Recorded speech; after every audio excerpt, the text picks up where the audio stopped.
Kamusta guys? Nandito po kayo.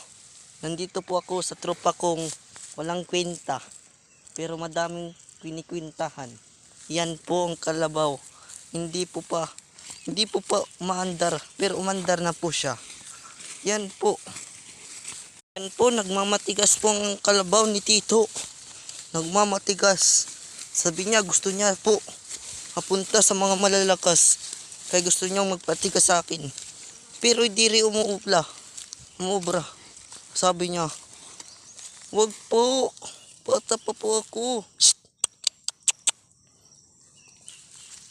Umihi siya. Laki ng itlog, no? Pareho lang tayo. Oh, nakita. Yan ang alaga ni Tito. Galing magreklamo. Yan ho. Kahit saan tumatae, hindi muna nagpapaalam. Ganyan ang alaga. Tularan nyo yan. Mabait yan kung walang nagbibideo. Kung may nagbibideo, wala. Mabait yan. Walang nagbibideo. Aborido yan. Wag mong kulitin yan. Kalabaw lang yan. Pero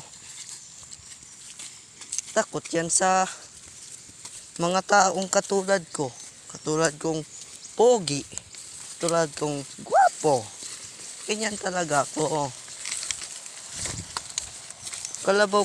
Kalabaw yan ng tito ko.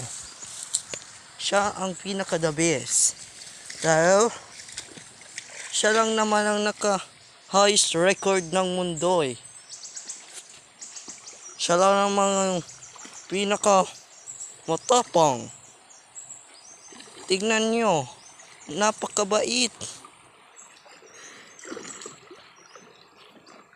Mabait talaga yan. Alaga yan ng tito ko eh.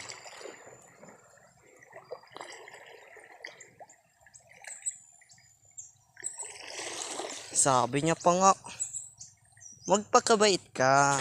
Kung hindi ka magpakabait, patay ka.